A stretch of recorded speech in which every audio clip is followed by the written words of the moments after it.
Podcasting from the heart of the Gator Nation in Alachua County, Florida, this is Extension Cord, the podcast of IFAS Extension Alachua County, where we plug in and bring IFAS Extension to life.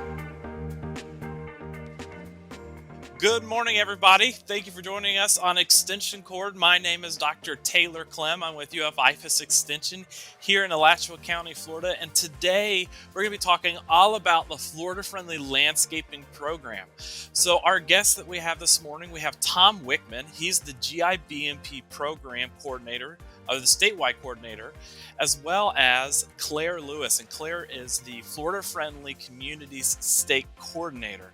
So thank you all very much for joining us today. And how are y'all doing? I'm doing fantastic, Taylor. Thanks for having us as part of this podcast. Yeah. Oh, yeah. This is one of those podcast episodes that I've been wanting to do for a while. I wish I got to do it earlier. Again, it's one of those things I'd rather do in person as well. But I don't want us to miss out on the opportunity to be able to talk about the FFL program from the context of the entire state. Because I'm using it as my regular program, and you all are obviously involved at the state level of the program. And I want to have this conversation to share what the FFL program is. Not necessarily just looking at the individual homeowners, but what's happening within the state office, what you all are working on, and those big impacts that we're seeing with relationship to the FFL program statewide. So, but before we kind of really jump into it, I want to just have you all introduce yourselves just a little bit, just so the listeners know who you are and kind of what you do with the FFL program. So, Claire, do you want to start us off on that? Sure, and thanks for having me. Happy to be here. So I'm the Florida-Friendly Landscaping, Florida-Friendly Communities Coordinator. The Florida-Friendly program has several different branches, and I'm sure we'll talk about that a little more later. But what I typically do is work with, larger communities, working with property managers, working with builders and developers, That's pretty much what I do. Yeah. And Tom, what about yourself? Well, my position with the Florida Friendly Landscaping Program is the statewide coordinator for the Green Industries Best Management Practices Program. GIBMP is what we refer to it as. And the GIBMP program works with the commercial landscape industry, and anybody basically pushing a fertilizer spreader out there has to have a fertilizer certificate from FDACS. In order to get that, they need to take our GIBMP training. And so we've been working with the commercial folks for many years now. And, it's a way to teach them landscaping principles on how to protect our environment. Yeah, wonderful. So let's take a step back, because I know that you both mentioned that Claire, you're part of the community. You're working with the communities, and Tom, you're working with like the commercial landscapers.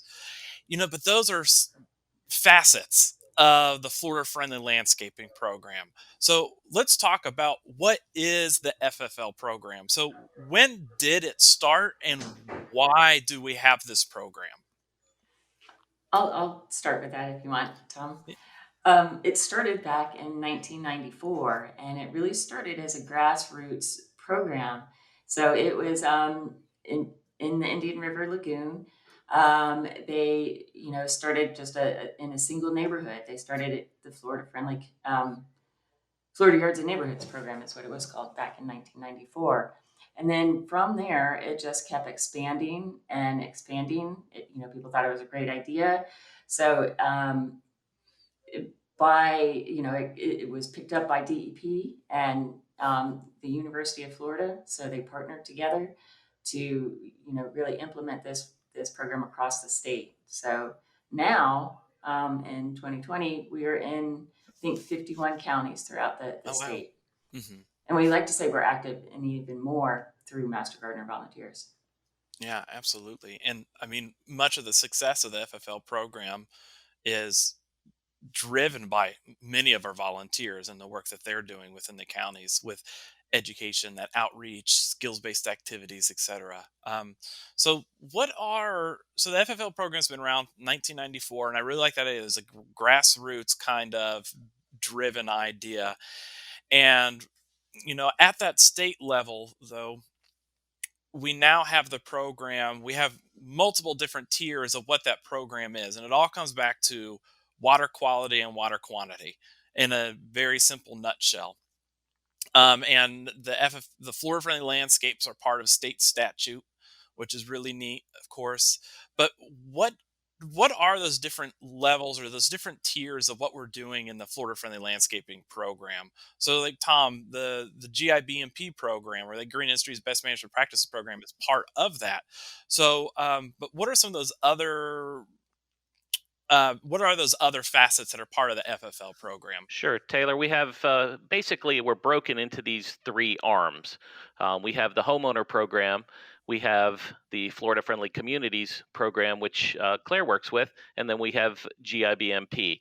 Those are our major uh, facets of the Florida Friendly Landscaping program, and then there's some additions under that. We also have some certifications and Hmm. some other areas that we work with. But that's kind of the audiences that we work with. Claire, through Florida Friendly Communities, works with a lot of professionals like builders and developers and landscape architects, and we're also working with a lot of communities and as far as community associations and Hmm. those type areas as well. But what it really kind of the basics of the program is, to me, what's so fascinating to me, and what I'm so proud to be associated with the Florida Friendly Landscaping program, is that it's a holistic program looking at the landscape, and Hmm. it involves 9 principles, and I'm sure we'll touch base on what those 9 principles are. But the it looks at everything we do, from planning to how we care for our landscape, and it looks at it holistically, so that it pulls it all together, so that as we try and improve the way we maintain our landscapes, we're also able to protect the environment and protect those natural resources, as you said, that water quality and water quantity. Hmm. And I completely agree, Tom, because when I think about what is a future Florida landscape or what should that Florida landscape be, it really takes the everybody to make sure that we're following these certain best management practices, from not just how the homeowner ends up with it, because sometimes when we think about the Florida friendly landscaping program, we think about how maybe a homeowner is managing that landscape, whether it be the homeowner themselves or a commercial. But when we're talking about like the community associations, where Claire, you're working with the developers or the planners, landscape architects, you know, we're thinking about Florida friendly landscapes from the original idea of any type of building and development. So when we start a landscape, a new landscape is considered a Florida friendly landscape. And I think that's when you say that word holistic, that's what I think about is the from the beginning to the end, all the way through, is how that landscape created and maintained the life of that landscape. I think that's a really cool idea that we've created and that we push out through the community, because when we think about what we need to do with our landscapes, how protect Florida's landscapes or Florida's environmental future for sustainability purposes, it's really important. Um, but you mentioned those 9 principles, and those 9 principles, those are kind of like our stepping stones or our management tiers as we work underneath the Florida Friendly Landscaping program. And I think it would be important for us to talk a little bit about each one of those. So I always like to challenge myself to see if I can say all 9 principles in order, and I always screw it up for some reason. It's always in the middle. I always end up switching attract wildlife and mulch. I don't know why, but so we'll dive into each one of those. But the 9 principles are: we have right plant, right place, water efficiently, fertilize appropriately, mulch, attract wildlife, manage yard pests responsibly, recycle, reduce stormwater runoff, and the protect the waterfront. Well done. Did I get them all? You did.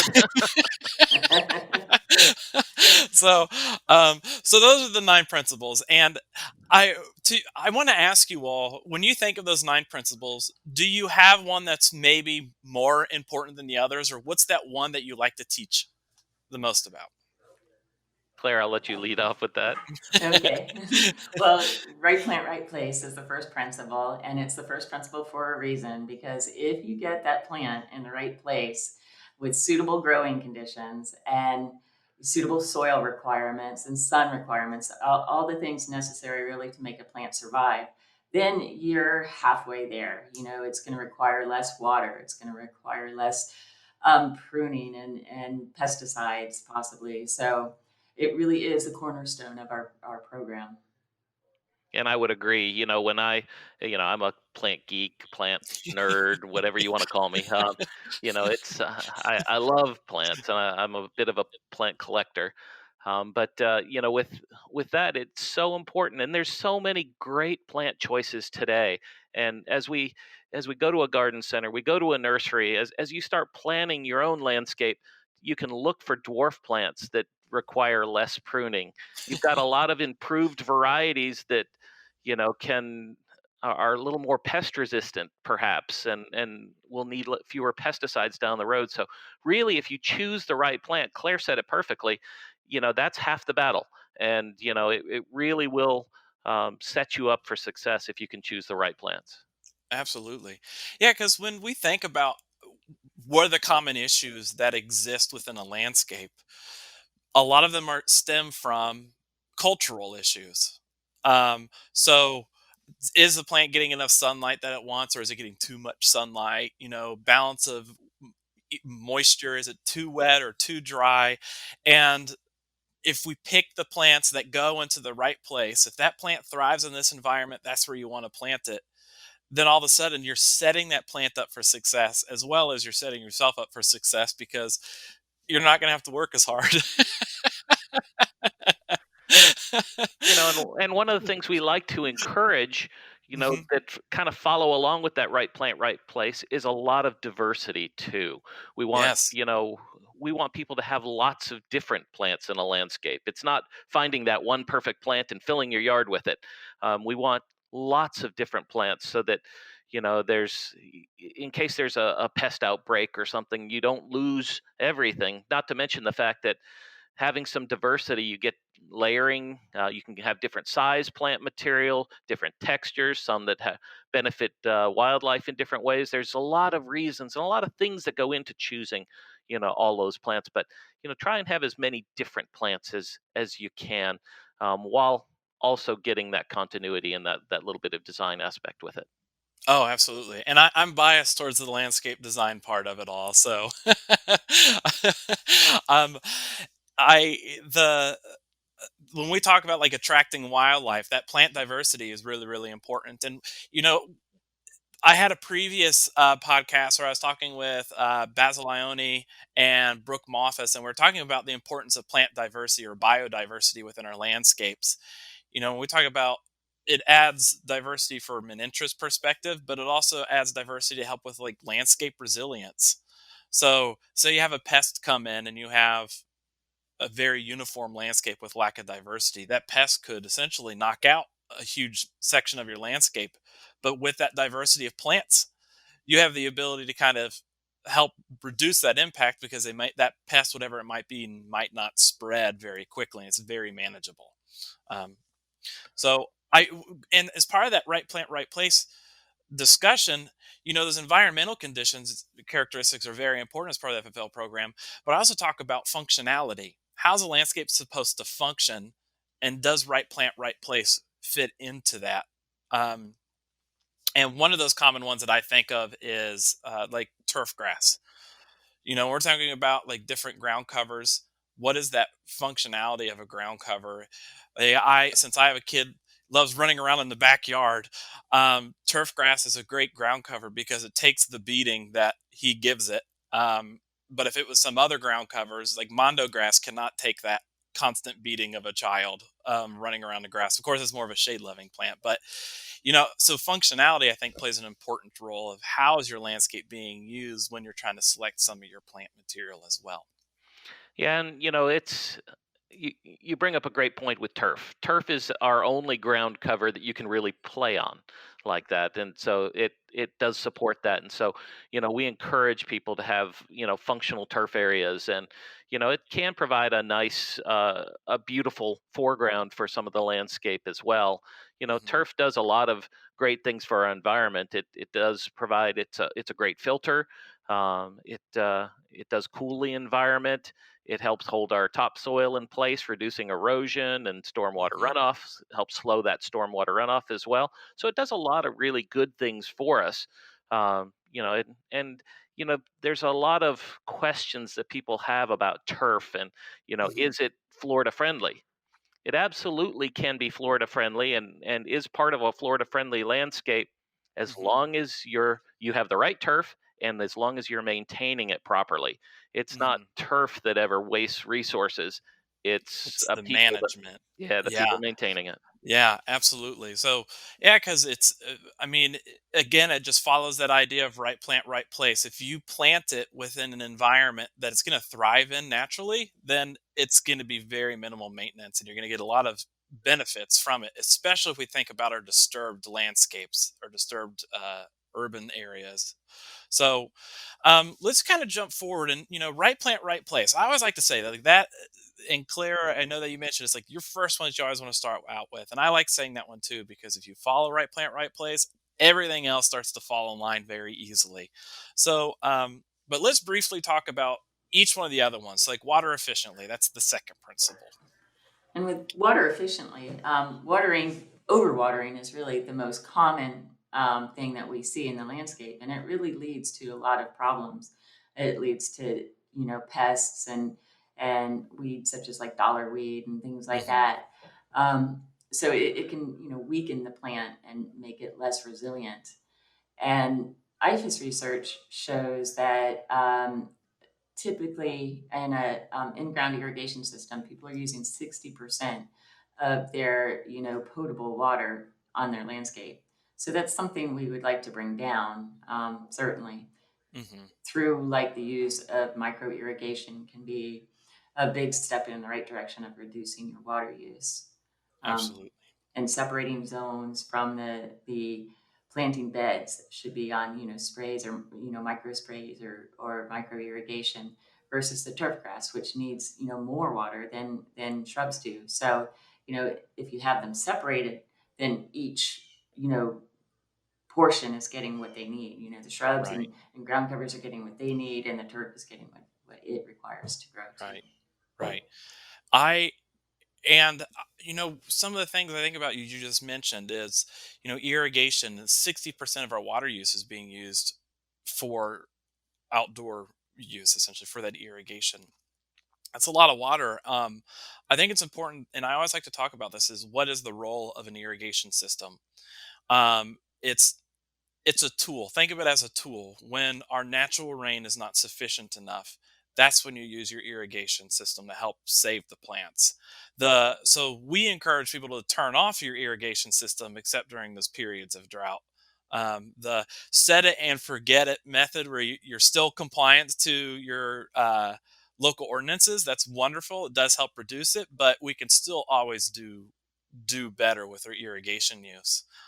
Because over irrigation, you mentioned that it can lead to like weed problems, dollar weed problems, but it can lead to uh, fungal pathogens popping up in the landscape, and stressed plants bring more bugs. I always like to say that a stressed plant is kind of like has a big all you can eat buffet, neon light glowing over it for all the bugs to kind of come in. So, so that watering efficiently is very, very important. The next one is, then this is a huge one, is the fertilize appropriately. And for that's it's really important because people don't really understand the role that fertilizer plays. They think, okay, every year I have to put on fertilizer every spring, every fall, and they come from places where that's the norm, and it's we need to get away from what we've always done and start looking at, okay, why are we fertilizing? There's a lot of reasons to fertilize. Number one, we may want to encourage new growth. Maybe we've got small plants and we're trying to get them, up to size a little bit. Maybe we're trying to encourage flowering or fruiting of some of our fruiting plants, or we're trying to get a weakened plant, to recover. Those are kind of the reasons we fertilize, but you know, we may not always have to fertilize. And, it's one of those things you need to take a look at your landscape, assess it, decide, okay, is this something that needs to happen? If it does, make sure you're choosing the right product. And, this is where a soil test often comes into play. And, I encourage the program encourages people to get a soil test on a regular basis, just to know what their pH of their soil is and the nutrient levels, so that they can have some sort of science basis to go on, and they can choose a little wiser that way. Yeah, absolutely. I always say the best first step is a soil test. If you're starting a new landscape, especially when we start thinking about soil pH, that's really important, because if your pH is off, your plants are going to have difficulties uptaking nutrients that are within the soil. So, you might be able to select plants that are more adapted to that pH that you already have. So, you understand your soil conditions, you can select the right plant for the right place, and you can reduce your fertilizer inputs. Um, Definitely. yeah. So fertilizers, I know is it's critical that plants get the nutrients that they need. And there are some times that we have to supplement those. The biggest one that we usually have that we see deficiency in is potassium. That's a very common one. So usually, if you get a soil test, it's going to say a potassium deficiency. But of course, when we talk about fertilizers, our biggest concerns are the nitrogen and phosphorus. So they're both contributors to non-point source pollutants, and that's one reason this principle is so important. Definitely. And, that's where the area I work primarily in is, talking about fertilizer with the commercial folks and making sure that, they understand how to properly, number one, choose the right product, and also then make sure they're putting it down at the right rate. And then also we have to think about the proper time of the year as well. Yeah, absolutely. Especially, there's many parts of the state where there are fertilizer ordinances in place that may restrict fertilizer application at various times of the year. And so it's really important that you know where you are, that you pay attention to what those ordinances are. Look into your whatever the local ordinance in your city or county may be, and pay attention to that, because it's there are these ordinances in place to help protect our water resources from Hmm. non-point source pollution. Yeah, absolutely. And we actually have an app. The statewide program does have an app for that. Is Yeah, that you want to? I know later on I want to talk about resources, but it makes sense now sure. to bring it up. Yeah. There is the Fertilizer Ordnance App, which is a really cool tool, which and very soon it will become free. Oh, So wonderful. that it will be a resource that both commercial as well as homeowners will be able to utilize, and Hmm. it's a tool you can use on any device. These are all of our apps are mobile web applications, so they're not native apps. So you can use them on any device you can get an internet connection on, and but they work very well on your phone. And you can pinpoint exactly using the GPS on your phone. It'll point out exactly where you're at, and you can find out what ordinances are. Come to bear exactly where you are, so you don't have to ever worry about making a mistake that way. Yeah, wonderful. I excuse me. Um, so that's great because I think that's an important resource that we have, and knowing that it's going to be a free resource, I think is going to be important because it can be difficult to manage. Especially for probably you might see it more for our commercial landscape companies because they might be working in multiple counties, and those multiple counties might have completely different restrictions. Definitely, and even some of the cities within those counties can have their own, and so it can be very difficult for the commercial guys. But as a homeowner, once you kind of know what the restrictions are at your home, it's a little easier. Yeah. Yeah. Um, so let's go ahead and jump forward to go through the rest of these because I want us to talk about this. I think maybe another podcast in the future, we just kind of just talk about the 9 principles will be important, but because I want to make sure that we hit on like what are we seeing as the statewide impacts of the FFL program. But the other ones we have mulch. And mulch, I always love talking about mulch because when you mention that to somebody, I think they just start to laugh. They're like, mulch, why is mulch important? But we're talking about, again, reducing water use in the landscape, um, helping with natural weed suppression. Mulch is a huge benefit. And it puts What that finishing touch on a landscape. It really, the landscape doesn't look complete until you get that layer of mulch on. Yeah, it ties the garden together. Yeah, I agree. It's really nice. That feeling that you get whenever you like top dress a landscape. You're like, oh, look how clean this looks.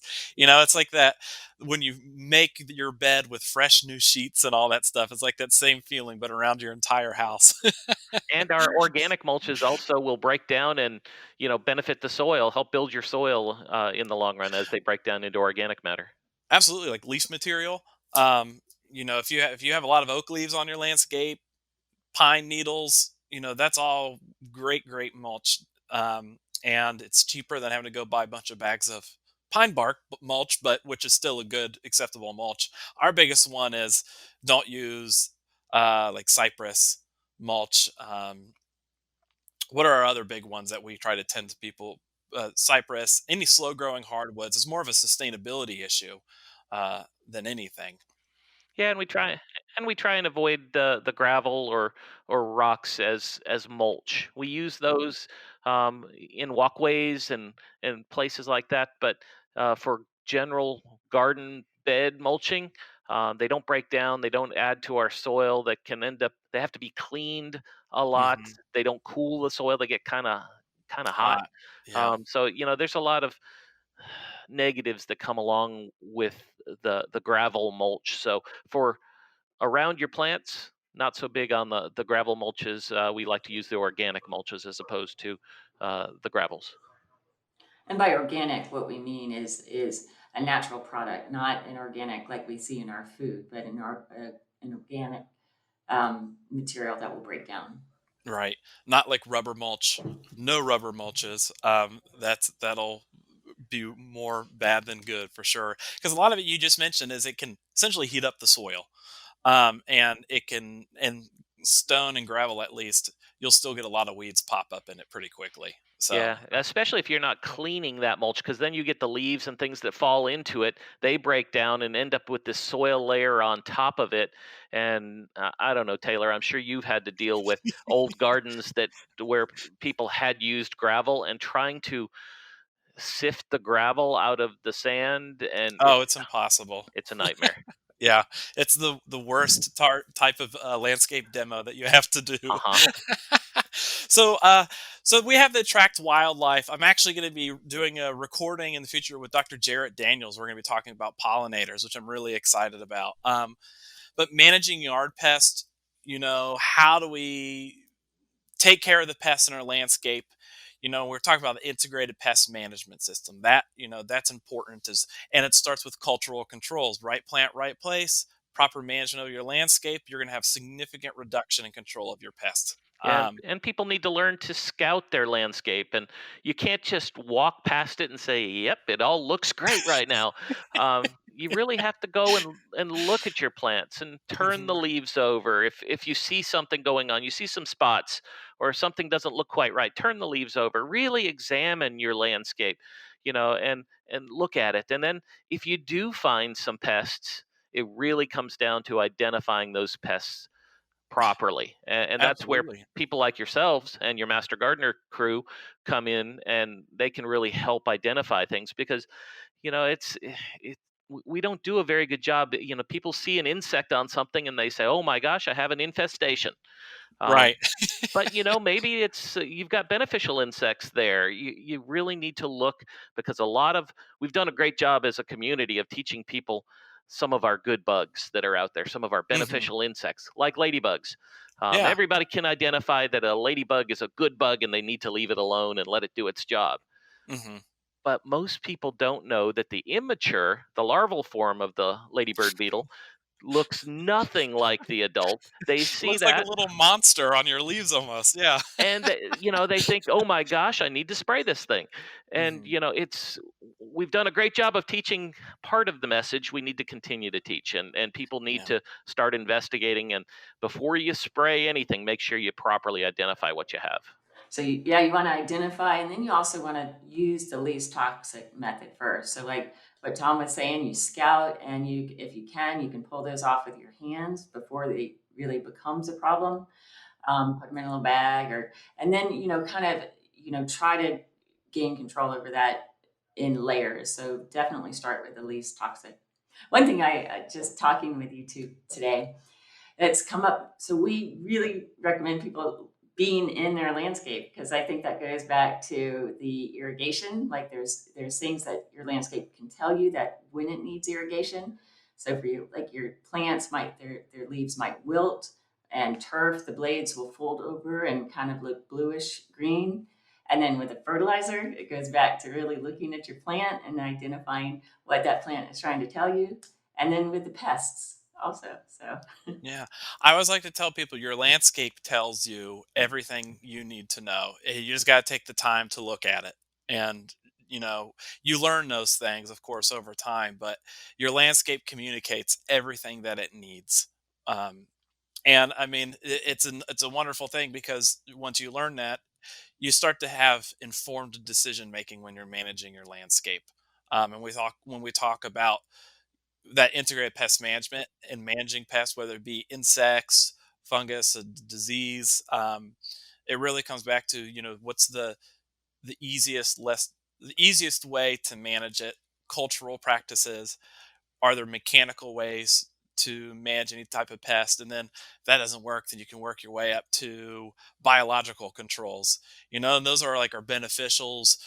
One great biological control everybody knows is the air potato beetle. Um, and if all else fails, then you can get to the pesticides. But if you're following those best management practices in the FFL, there's much lower chance that you'd have to end up using some type of pesticide in your landscape. Um, so the next principle is the recycle yard waste, and that's again that's gold. If I know master gardeners that have ran out and have taken like you have those brown recycling yard waste bags on the side of the road. I know some master gardeners like, I need some greens and browns for my compost. So they'll take them off the landscape, or take them from the curb, because the nutrients that yard waste provides is important. No question. And, that's something that I utilize. I've got a lot of oak trees on my property, and I utilize all those fallen leaves. I'll pick them up from the lawn and I move them into the garden beds, and it's a nice free mulch for me. And over the years, I've lived on my property now for over 18 years. And, I had real sugary sand, when I started, and now you can look and I've got some pretty nice soil developing now. It's taken a while, but Yeah. that over the years that mulch continues to break down, and it as you say, it's like gold. Yeah. And I bet because of how you've managed that landscape, you're using these FFL principles, these best management practice principles.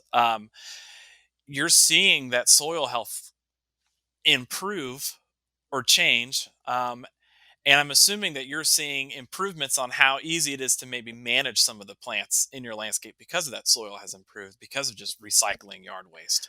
Definitely, because it's as I say, I started out with sugar sand, and with very little organic matter. There's it's almost like gardening hydroponically, because that soil doesn't hold moisture and nutrients very well. But now with the added organic matter, it'll hold a little bit more moisture. So I'm not having to water as much as I once had to. And it's I don't do a lot of fertilizing. I'm not big on fertilizing. And the landscape in most cases doesn't need it. A lot of my plant material is mature, and as long as I'm not noting any deficiencies and things, we're in good shape. And so it's um, I just get to reap the benefits of all I've done over the years. Yeah, and I think it's important to note that you have a beautiful yard too. Oh, well, thank you. And I guess that comes with being a plant geek is just you got a great little collection. But so the next one, oh Claire, you wanted to say something? I Yeah. do. I want to just add to the recycle. One other thing we talked about with recycle is leaving your grass clippings on the lawn instead of raking those up. And by leaving the grass clippings on the lawn, it can add nutrients back to the soil, following up on what Tom was saying. So that's an easy one. Oh yeah, I like that because it is when I was growing up, my dad made us bag all of our yard clippings. You know, you have the big catcher on the back of the lawnmower, and oh man, I hated that. Now it's just like, no, just let them lie, let them be. It's one less thing you got to deal with.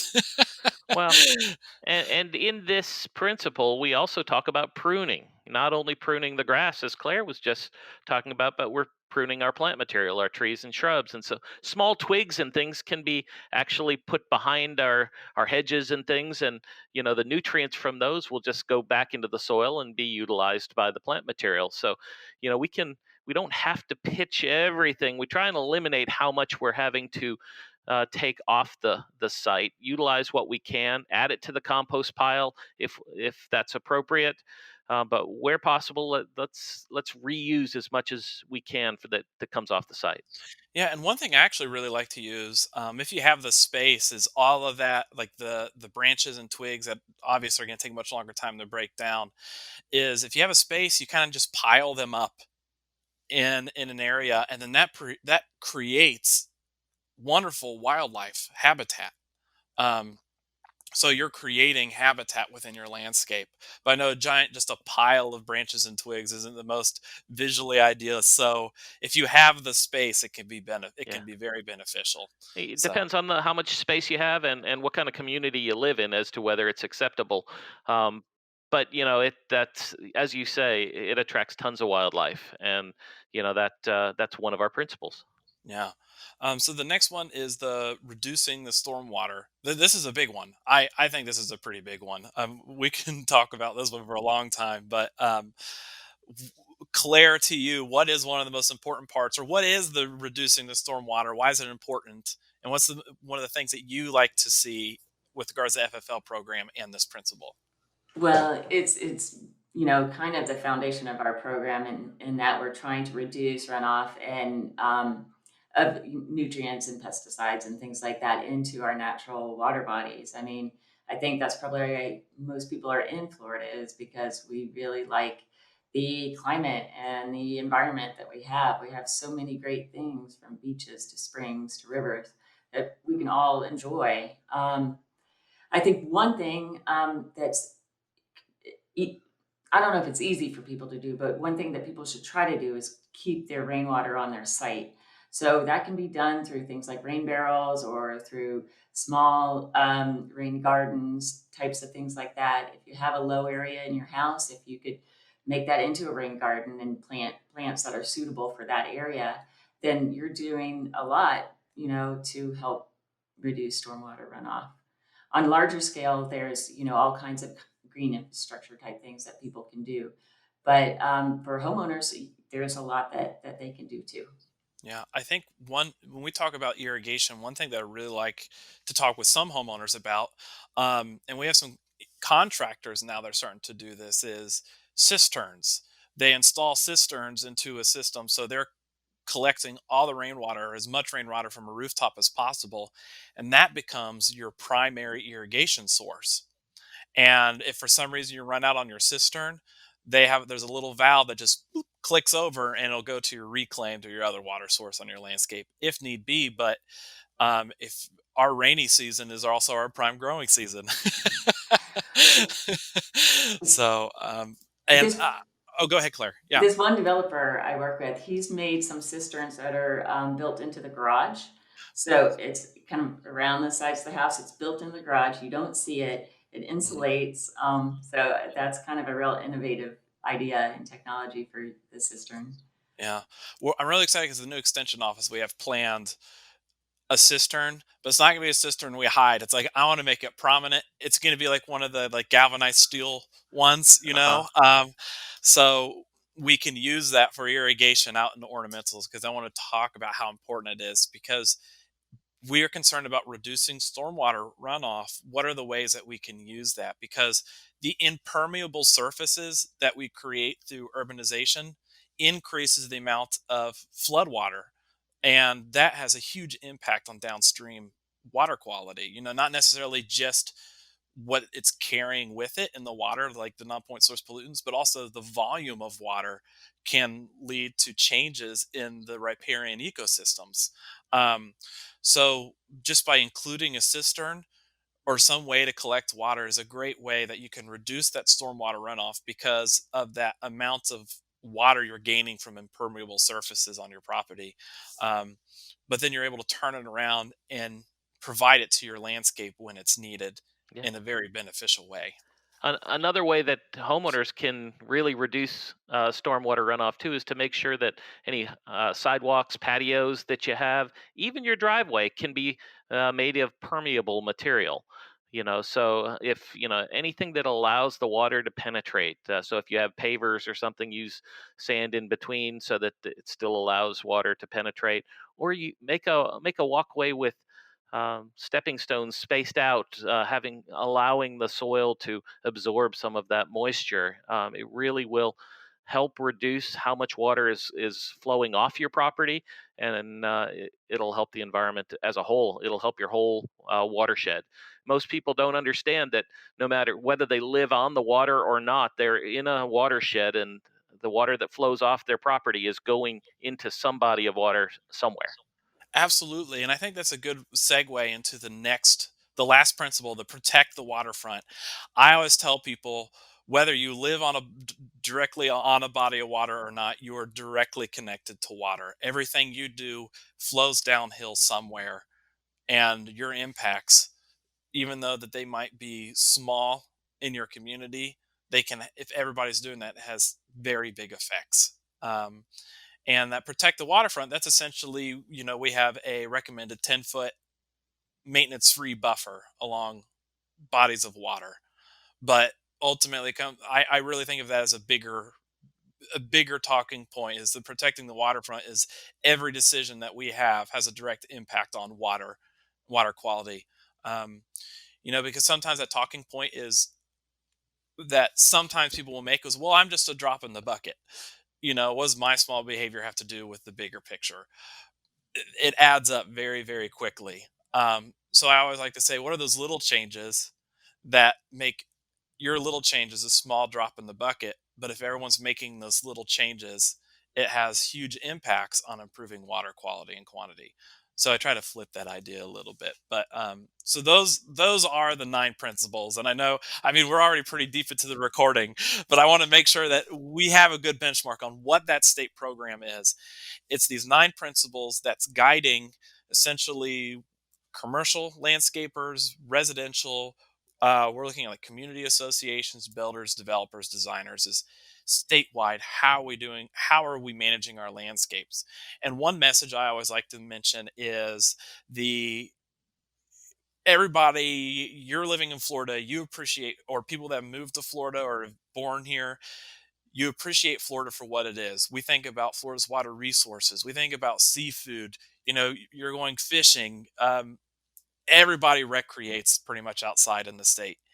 And the success in order to have an environment that we can enjoy those aspects, like you like going canoeing or diving in the springs, that is dependent off of water quality and water quantity. So if anybody in the state of Florida is like, you have a direct relationship to that water and why you enjoy it or why you use it. So it's important that everybody collectively does something to help protect it. And the Florida Friendly Landscaping Program is a huge part of that idea.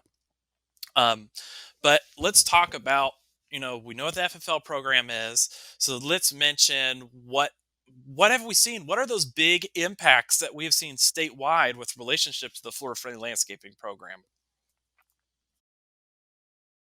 Claire, I'll Um, let you go ahead and run yeah, with that for a little bit. I'll start with that. Well, it's been relatively recently that we've been able to add quantitative numbers to what we do. and our impacts on water savings. So, for instance, last year alone, and we're still learning how to really quantify our impacts, but so we feel this number is not as high as it really is in actuality.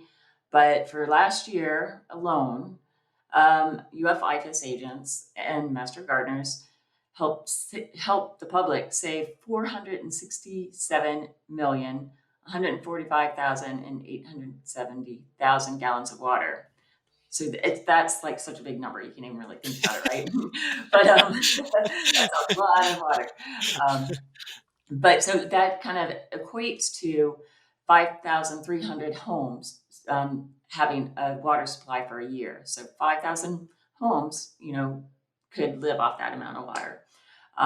It equals about $1.5 million saved on utility bills, and those are really significant impacts. And we have a table that we can use now to help people decide what they would like to do to make changes. And it kind of calculates the different FFL activities you do and what that possible water savings could be. So it helps you make decisions on that. I think, I mean, 400 million gallons of water just last year, and that doesn't account for the previous year, the 2018, or the year before that, 2017. And so just seeing that just last year alone, over 400 million gallons of water saved. That's significant. That's a lot of water. Like you mentioned, that's even hard to just visualize. In my mind, I'm trying to, like, how many Olympic-sized swimming pools is that? um, but I think when we look at those impacts, how many homes did you say that was? That It was equated to 5,000. Let me see. 5,000. Yeah.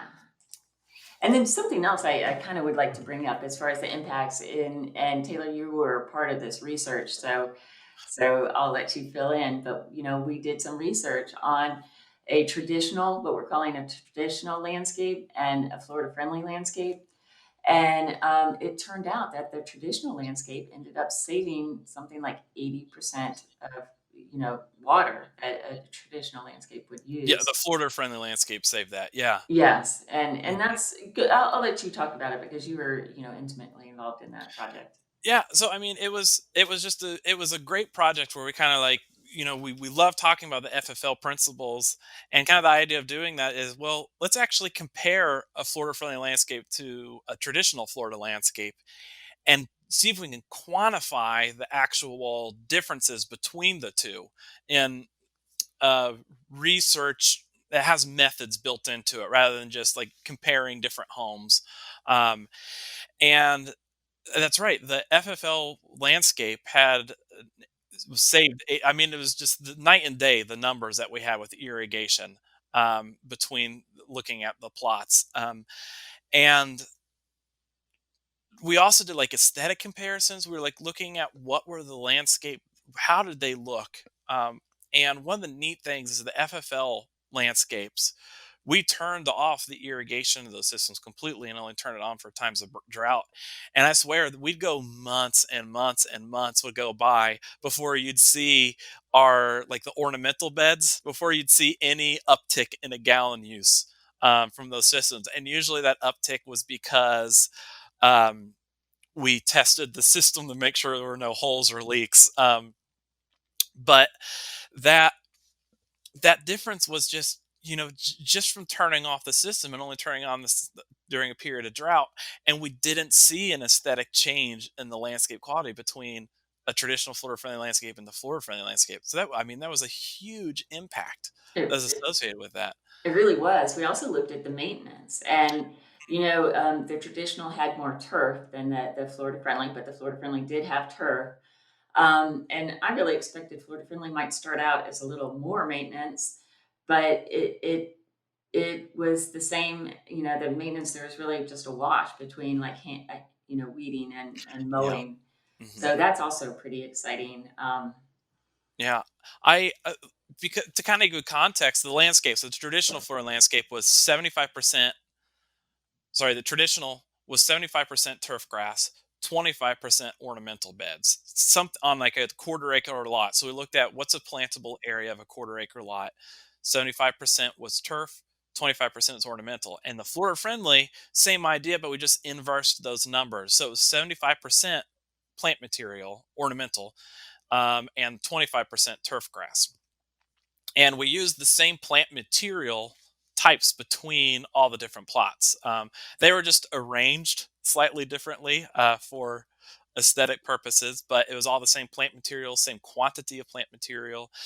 And Claire, what you mentioned, it's 100% right. Is the maintenance kind of was a wash out in it, and that's because where you're typically mowing that turf grass area on the traditional flora landscape, that was substituted with essentially pulling weeds in the flora friendly landscaping. So the time came out the same, but I also think it's important to note that we didn't use herbicides. It was all strictly hand pulling. So if you did spot treatment, herbicide treatment, I would see that those numbers would change, but we did strictly hand pulling, and maintenance came out as a wash between the two when comparing them. And I would expect as those plants mature, that, the weeds would decrease, the maintenance would decrease on that. So, Yeah, yeah, because once those shrubs started to fill out and fill in all those gaps, there was a lot less weed pressure because those plants were naturally suppressing a lot of those weeds by cutting out just light that a lot of those weeds would need. So some of the other few ones that could sneak through is like a chamber bitter might kind of you might see pop up in a shrub, and those are easy to kind of yank out pretty quickly. Our biggest issue was like when you get like some of the grass weeds, like crabgrass, pop up. Those would make it difficult. So we're seeing these impacts, and we're trying to talk about like how we're saving homeowners money and water through some very easy decisions that they can make, because it's not necessarily you're adopting every single principle. I mean, we would love people to just go out and just one day make every single change in their landscape, but that's not practical. But I think it's important to know that you can make small little itsy bitsy changes that can have huge impacts. And it could be as simple as turning off your irrigation system during a time of drought, or except during a time of drought, or just calibrating your irrigation system, or there's an area, it's not a plant's not the right plant for the right place, just switch out plant material. If there's too much shade in an area for turf grass that once had plenty of sun because just the canopy got older, can you reduce that turf grass, or can you selectively limb up some of the trees to allow for more light to come in? But like those little behaviors or those little decisions can have huge impacts that we don't necessarily see right away, but it is all part of that bigger picture of one small drop in that little bucket of a good behavior can lead to something much larger, like contributing towards our 400 million gallons worth of water savings. Well, and there's some exciting technologies out there too that can assist as well. Some of the soil moisture sensors and things now that are easy for homeowners to add to their irrigation system can can help prevent them from irrigating at when there's adequate moisture in the soil. So that's something that they can think about. And I love what you said about just turning your irrigation system off and running it manually. That's how I operate my irrigation system. It's I I walk out in the landscape and I let it tell me when to water. And it's a lot less than people often think. And that's learn to use people need to learn how to manage their clock, how to manage their time clock. And it's not difficult. You might have to read an owner's manual the first time or two, but then it becomes very easy to manage after that. And there's a lot of resources, county extension faculty like yourself and master gardeners that can help if you're confused about how to operate your time clock. Yeah, absolutely. And even some of the new timers, if you're a tech savvy individual, some of those new timers, if you're looking to upgrade, you can get them connected to your smartphone. So it's all controlled. It's like you're outside and you see that, oh, I need to add some water on and it's an appropriate time to irrigate. Boop, you just hit the on button and there it goes. It can be, that's a really nice thing. And then it can also feed that information to your phone. So if you have a soil moisture sensor, it can tell you if it's too wet or too dry, and you could be on vacation somewhere, you know. um, so let's the impacts of the FFL program are really important, you know, and I like seeing those because that's showing the successes of things that we've done in the past. But I also like to see what are we doing in the future to help increase those numbers or make some of those bigger changes more impactful or make bigger impacts. So what are some of the things that you all are doing or that you're seeing in the FFL program going into the future? Or where are you seeing the FFL going in the next few years? That's going to be important for homeowners or anybody to be aware of. Do you want me to start this, Tom? Sure, why not? Well, right now we're working very closely with our funding agency, which is the Florida Department of Environmental Protection. And we're doing a lot of outreach. So you may have heard Tom Wichman on the radio on the Yeah. Florida Friendly Landscaping in a Minute radio show. So that's, and do you want to say anything about Yeah. it? Sure. Yeah. That's a program that began in March. March 2nd was our first episode, and it's a daily gardening radio show that, as the name implies, it's 1 minute long, and it gives a landscaping tip.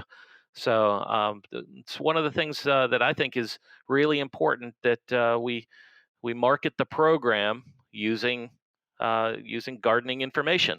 And so it's a way for us to try and help people recognize the term Florida friendly landscaping, and also, cooperative extension and the University of Florida. It's really important that everybody understands where this is all coming from and where they can go for more resources.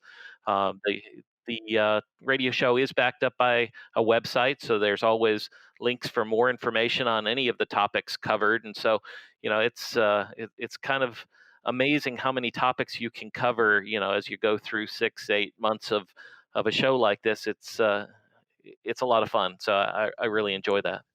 I always like that.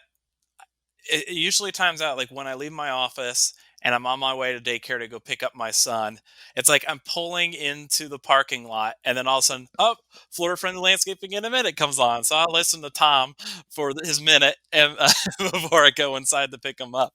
So I mean, that's on that's statewide that's being broadcasted. Is that correct, Right or is now, it we're, just locally? right now we're in 19 counties, Okay, wonderful. and but we're hoping, with this first year, we're in 19 counties. We're hoping that after demonstrating good success and everything, that our second year that we'll be statewide and hit all the major markets. Wonderful. Wonderful. So, what are some of the other things that you all are seeing happening, like going on into the future? Well, we're also doing a TV show, and it's called Flip My Florida Yard. Yeah.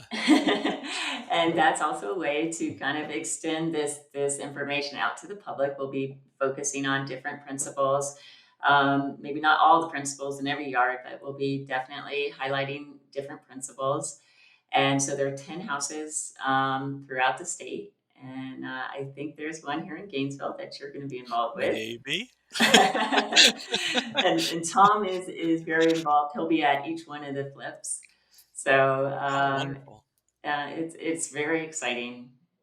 It's very rewarding to see the change, in somebody's landscape, and to see their reaction afterwards when they come home after being gone for an 8-hour day, and they come back, and their landscape has been transformed. And Wow. it's fun to watch the tears and the smiles, and Mhm. it's pretty cool. So I'm really excited about the television show. We have a brand new website that we're developing, so to try and make Florida friendly landscaping um, easier for people to access, and hopefully it becomes something that people find there'll be new resources and new tools. We've been writing a lot of material for that, so hopefully that the public will find that useful once it launches. Yeah, Um, it really is an exciting time to be part of the Florida Friendly Landscaping Program. that's good. Uh, Can I follow up on that yeah, just a little bit more? So absolutely. in my program, we are working with DEP, and they're going to be developing a tool, and it'll be kind of like a clearinghouse website for green infrastructure, and the audience will be, for municipalities, for community associations, and developers and builders, where it'll be a one-stop shop for the best green infrastructure for Florida. And so we're working both as an outreach. So there'll be a tool where they can kind of put together their own materials. Like if they want to do a brochure, there'll be pictures they can choose from, the messages that they want to use, and it'll generate some print material for them. But along with that, so this public outreach portion of it, we'll also have a technical manual, and that'll be that's being headed by Dr. Evan Bean, and that'll be kind of that how to build it and how to maintain it once it's built. So that's really exciting, and Yeah, that's coming up. wonderful. I do want to, we mentioned, go back to Tom, you mentioned the Flip My Floor Yard, or Claire, you mentioned the Flip My Floor Yard. And we talked about going in and you're changing people's landscapes. But I think it's important to talk about those resources that we have available to everybody throughout the state, is that recognition process. If you have a Florida friendly landscape, or if you've worked hard over time and you transitioned your yard and you're following this best management practices, you can actually get your landscape recognized as a Florida friendly landscape.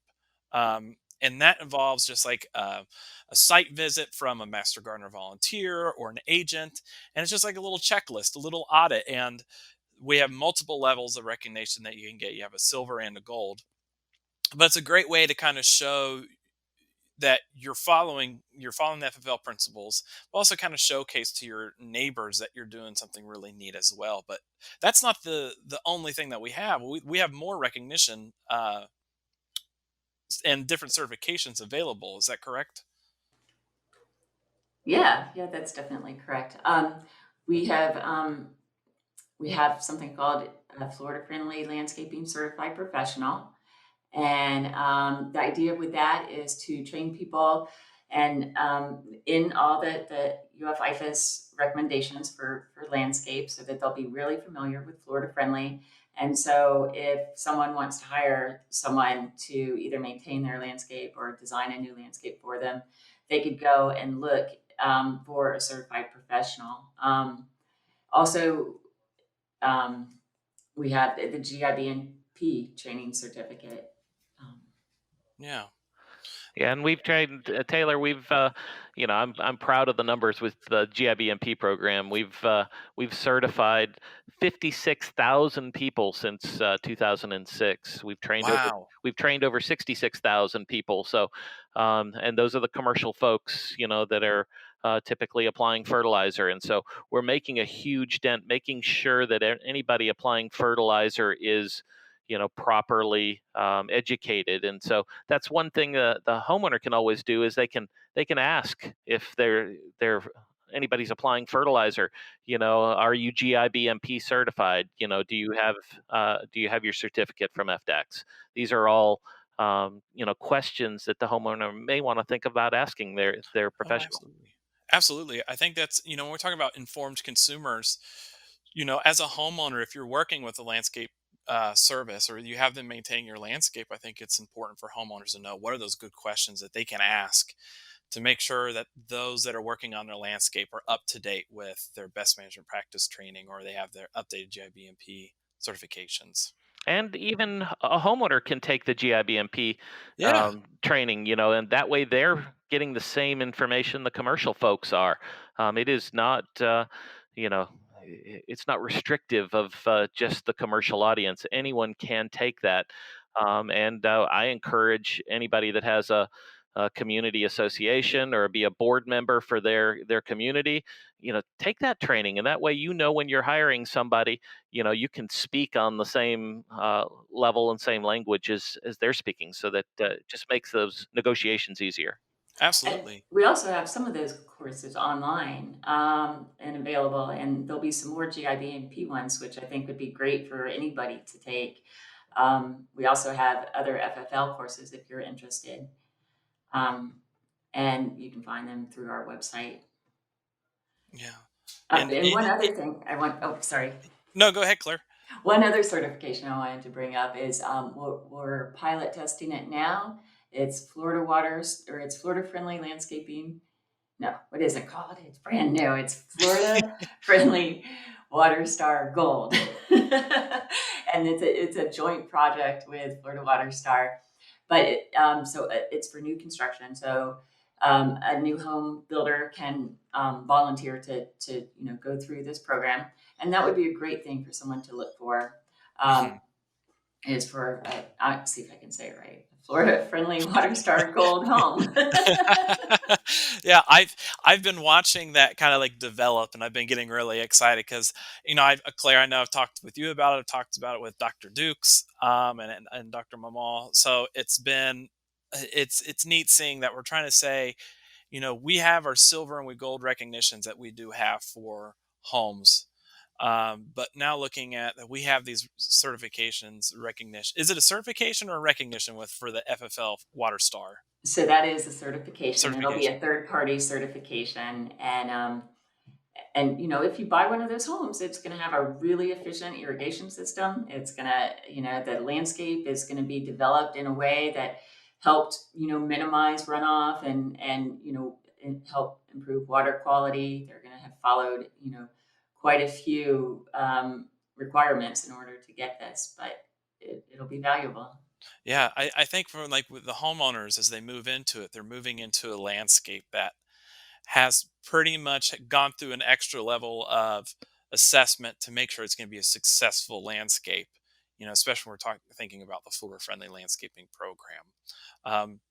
But I want to kind of like wrap everything up with our conversations, and we've covered a bunch of great resources. We talked about the 9 principles, but in a nutshell, Tom, I want you to go first on this. Can you kind of tell me in like a couple sentences, what do you think if a homeowner is going out right now and they're looking for FFL something to do with that Florida Friendly Landscaping Program, what would be your gold nugget of advice? Well, I guess the gold nugget would be not to pigeonhole Florida Friendly Landscaping. There is no one landscape that is a Florida Friendly Landscape look. It can look like just about anything you want. It really has to do with following those 9 principles and, maintaining it, installing it, designing, installing, and maintaining it, following those 9 principles. And it really, that's what it involves. And it's not one particular look, but it is that holistic approach to, designing and taking care of a landscape that really can protect Florida's natural resources. We've got 900 to 1,000 people moving to the state each and every day. We have to start, figuring out a way to maintain our landscapes while still protecting Florida's natural resources. Absolutely. Claire, what about yourself? I think Tom, did a great job, as a holistic view. My advice would be just start. Do some research and figure out what you might be able to implement in your yard. Start small. Don't plan on taking on the whole yard at one time. Make small changes, and those small changes, as we've said throughout this, make a difference. And so, keep on trying. Mm-hmm. Absolutely. And I would encourage anybody to, if you have any questions, you need tips, you need some advice, reach out to your county extension office, reach out to those Master Gardener volunteers. We have resources with the state FFL office where both Claire and Tom are located here in Alachua County. But don't be afraid to look out and see what are those resources available to you and what are the small decisions that you all can make to work towards a Florida-friendly landscape. So Claire, Tom, I like to thank you all for taking the time today and coming to speak with us and have this conversation. I think it's been a great one, and I know I would like to have you all back on another time, so maybe we can dive into very specific parts of the FFL program. But this overall picture, I think, is what we really needed to kind of say what this program is, and I think you all did a wonderful introduction to it. Taylor, thank you so very much. It was a pleasure, and I'm happy to talk Florida Friendly Landscape anytime. Wonderful. Yeah, thank you very much. All right, thank you all. You all take care. You too.